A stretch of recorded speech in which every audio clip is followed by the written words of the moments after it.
Hello. ഇന്ന് Sunday ആയിട്ട് chicken വാങ്ങാനുള്ള പ്ലാന് ശനിയാഴ്ച തന്നെ എടുത്തിട്ടുണ്ടായിരുന്നു. കാരണം നിങ്ങളെ ഒരു ചിക്കൻ കറി ഞാൻ പരിചയപ്പെടുത്താമെന്ന് വിചാരിച്ചു. അങ്ങനെ വേണ്ട സാധനങ്ങളൊക്കെ എടുത്ത് വെച്ചിട്ടുണ്ട്. കറിവേപ്പില, പച്ചമുളക്, ഇഞ്ചിയും വെളുത്തുള്ളിയും, തക്കാളി, പിന്നെ ഒനിയൻ, അതുപോലെ തന്നെ മല്ലിയില എടുത്തിട്ടുണ്ട്. പിന്നെ ഇഞ്ചിയും വെളുത്തുള്ളിയും കൂടെ ഞാൻ പേസ്റ്റ് ആക്കിയും കൂടെ വെച്ചിട്ടുണ്ടായിരുന്നു.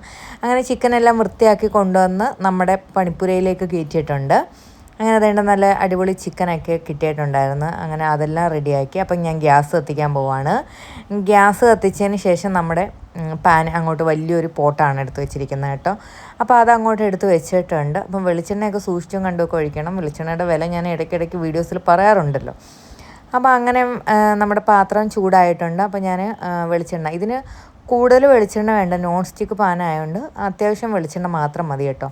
അങ്ങനെ ഞാൻ അതങ്ങോട്ട് എടുത്ത് ചൂടായതിനകത്തോട്ട് കടുക് പൊട്ടിക്കാനിട്ടിട്ടുണ്ട്.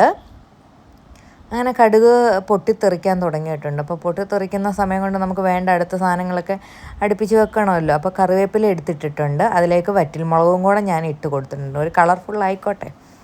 അങ്ങനെ അത് ഇട്ട് കൊടുത്തിട്ടുണ്ട്. അപ്പോൾ അതിലോട്ട് ഇഞ്ചിയും വെളുത്തുള്ളിയും കൂടെ മൂപ്പിക്കാനായിട്ട് ചെറിയ തീയിലാണ് കേട്ടോ വെച്ചിരിക്കുന്നത്. അതെപ്പോഴും ശ്രദ്ധിക്കണം. അതിനുശേഷം ഞാൻ അതിനകത്തോട്ട് ആവശ്യത്തിനുള്ള പച്ചമുളക് ഇട്ടിട്ടുണ്ട്. അങ്ങനെ പച്ചമുളകൊക്കെ ചെറുതായിട്ടൊന്ന് മൂക്കാൻ തുടങ്ങിയിട്ടുണ്ട്. മൂക്കുന്ന സമയം നമുക്കൊരു ഇതിനകത്തോട്ട് ഇളക്കാൻ പറ്റുന്നൊരു തടിയുടെ തവിയാണ് കേട്ടോ എടുക്കേണ്ടത്. അപ്പോൾ അത് എടുത്തിട്ടുണ്ട്. അതിനകത്തോട്ട് ഞാൻ കറിവേപ്പില കുറച്ചും കൂടി ഇരിപ്പുണ്ടായിരുന്നു. അപ്പോൾ അത് വേസ്റ്റ് ആക്കണ്ടല്ലോ എന്ന് വെച്ചാൽ അതും കൂടെ എടുത്തിട്ടിട്ടുണ്ട്. അതിന് ശേഷം ഇതിലേക്ക് ഇഞ്ചിയും വെളുത്തുള്ളിയും കൂടെ ഞാൻ അരച്ച് വെച്ച പേസ്റ്റും കൂടെ ചേർക്കുവാണേ. അപ്പോൾ അതും കൂടെ ചേർത്ത് അതൊന്ന് ചെറുതായിട്ടൊന്ന് ഇളക്കി കൊടുക്കണം, അതിൻ്റെ ആ ഒരു പച്ച ചെവ മാറാനും വേണ്ടി മാത്രം. അപ്പോൾ ഞാനത് ഇളക്കി കൊടുത്തിട്ടുണ്ട്. അതിലേക്ക് ഞങ്ങൾ ഇതേണ്ട സവാള എടുത്ത് വെച്ചിട്ടുണ്ട്, 3-4 സവാള എടുത്തിട്ടുണ്ട് കേട്ടോ. അപ്പോൾ അതെല്ലാം കൂടെ ഇളക്കി നന്നായിട്ട് യോജിപ്പിച്ചെടുക്കണം കേട്ടോ. അപ്പോൾ അതങ്ങനെ ഇളക്കാനായിട്ട് നമുക്ക് കുറച്ച് ടൈം വേണമല്ലോ. അപ്പോൾ ഞാൻ നന്നായിട്ട് ഇളക്കി അതിലേക്ക് ആവശ്യത്തിനുള്ള തക്കാളി എടുത്തിട്ടിട്ടുണ്ട്. കുറച്ച് തക്കാളി ഞാൻ മാറ്റി വെച്ചിട്ടുണ്ടായിരുന്നു കേട്ടോ. അതെന്തിനാണെന്ന് ഞാൻ വീഡിയോയിൽ പറയാം കേട്ടോ. അപ്പോൾ അങ്ങനെ അത് അങ്ങോട്ട് നന്നായിട്ട് ഇളക്കി അതിനകത്തോട്ട് ഉപ്പൊക്കെ എടുത്തിട്ട് കൊടുത്തിട്ടുണ്ട്. ഉപ്പ് നന്നായിട്ടിടുന്നത് കുറച്ചും കൂടെ പെട്ടെന്ന് സവാളയൊക്കെ വരട്ടി വരാനും വേണ്ടി കേട്ടോ. അപ്പോൾ ഞാൻ ചെറിയ രീതിയിൽ അടച്ചു വെച്ചിരിക്കുന്നത്, കാരണം ആവി വെള്ളം തട്ടി അതിനകത്തോട്ട് വീഴാതിരിക്കാനും വേണ്ടി അങ്ങനെ ഞാൻ അടച്ചു വെച്ചിട്ടുണ്ടായിരുന്നു. അങ്ങനെ അത് നന്നായിട്ട് ഒരുവിധം നന്നായിട്ട് വേവാൻ തുടങ്ങിയിട്ടുണ്ട്. അപ്പം ഞാൻ ഇടയ്ക്ക് വന്നിട്ട് ഒന്ന് ഇളക്കിയിട്ട് അതിനകത്തോട്ട് മസാല ഇടാനായിട്ട് മുളക് പൊടി ആവശ്യത്തിന് ഇട്ടിട്ടുണ്ട് കേട്ടോ.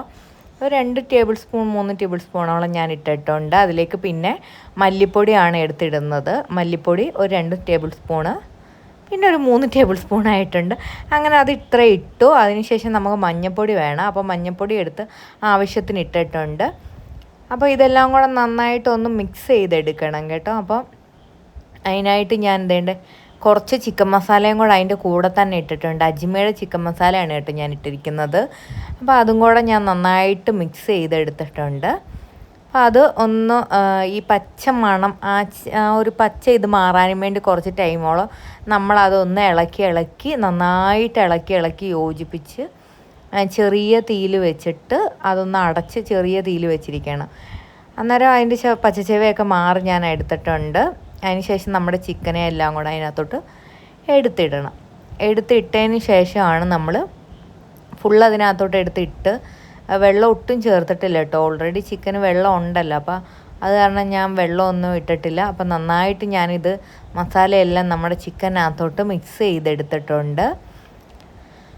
അങ്ങനെ അതിന് ശേഷമാണ് ഇനി ഇത് അടച്ചു വെച്ച് വേവിച്ചാൽ മതി കേട്ടോ. ചിക്കൻ ഓൾറെഡി വെള്ളം ഉണ്ടായതുകൊണ്ട് നമ്മൾ വെള്ളമൊന്നും ഒഴിക്കുന്നില്ല. അപ്പോൾ ഇത് അടച്ചു വെച്ച് വേവിക്കാനായിട്ട് നമ്മൾ റെഡിയാക്കും. അപ്പോൾ എൻ്റെ ഇടയ്ക്ക് ഓരോന്നൊക്കെ പറയുന്നുണ്ട് കേട്ടോ. അപ്പോൾ അങ്ങനെ ഞാൻ എല്ലാം ഇളക്കി മിക്സാക്കി റെഡിയാക്കി എടുത്തിട്ടുണ്ട്.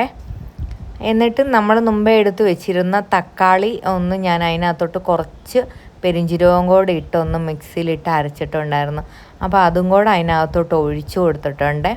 എന്നിട്ട് ഇത് നന്നായിട്ട് ഒന്ന് ഇളക്കി യോജിപ്പിച്ച് കഴിയുമ്പോഴത്തേക്കും ഒന്നാം പാല് റെഡി ആയിട്ടുണ്ട്. ഞാൻ 2ാം പാല് ഓൾറെഡി ഒഴിച്ചായിരുന്നു കേട്ടോ. അപ്പം വീഡിയോ എടുക്കാൻ ഏട്ടൻ ഇവിടെ ഉണ്ടായില്ല. അപ്പോൾ പിന്നെ 1-ാം പാല് ഞാൻ എടുത്ത് വെച്ചിരുന്നു. അപ്പോൾ 1-ാം പാൽ ഒഴിച്ച് നന്നായിട്ട് അത് ഇളക്കി എടുത്തിട്ടുണ്ട് കേട്ടോ. തേങ്ങയ്ക്കൊക്കെ നല്ല വിലയാണെങ്കിലും നമുക്ക് ചിക്കന് തേങ്ങാപ്പാൽ ഒഴിച്ച് എനിക്ക് കറി വെക്കണമെന്ന് തോന്നി. അങ്ങനെ ഞാൻ ഒന്നാം പാലും കൂടെ ഒഴിച്ച് നന്നായിട്ട് ഇളക്കി നന്നായിട്ടൊന്ന് കുറച്ച് ടൈം അതൊന്ന് അടച്ച് വെച്ച് വേവിക്കുക. എന്നിട്ട് ഇതിനകത്തോട്ട് ഞാൻ അത്യാവശ്യം മല്ലിയില ഇട്ടിട്ടുണ്ട് കേട്ടോ. മല്ലിയിലയും കൂടെ ഇട്ട് അതും കൂടെ ഒന്ന് ഇളക്കി യോജിപ്പിച്ച് കഴിഞ്ഞാൽ നമ്മുടെ കറി റെഡി ആയിട്ടുണ്ട് കേട്ടോ. അങ്ങനെ നമ്മുടെ കറി സെർവിങ് ബോളിലോട്ടൊക്കെ ഞാൻ എടുത്തു വെച്ചിട്ടുണ്ട്. അപ്പോഴത്തേക്ക് എൻ്റെ ഏട്ടന് പ്രകൃതി രമണീയമായ വീഡിയോസൊക്കെ എടുക്കാൻ പോയി. അങ്ങനെ അതേണ്ട ഫൈനലി ചിക്കൻ കറി റെഡി ആയിട്ടുണ്ട്. ഇത്ര എളുപ്പത്തിന് ഉണ്ടാക്കാൻ പറ്റുന്ന അടിപൊളിയാണ്. അപ്പോൾ കുറച്ച് ചിക്കൻ എടുത്ത് ഞാൻ വറുത്ത് വെച്ചിട്ടുണ്ട്. അപ്പം അത് നിങ്ങളെയും കൂടെ കാണിക്കാനും വേണ്ടി വീഡിയോയിലും കൂടെ ഉൾപ്പെടുത്തിയിട്ടുണ്ട്. അപ്പോൾ താങ്ക് യു ഫോർ വാച്ചിങ്. ഞാൻ ലാസ്റ്റ് ഞാൻ തന്നെ കഴിച്ചു, സൂപ്പറാന്ന് പറഞ്ഞു. Thank you.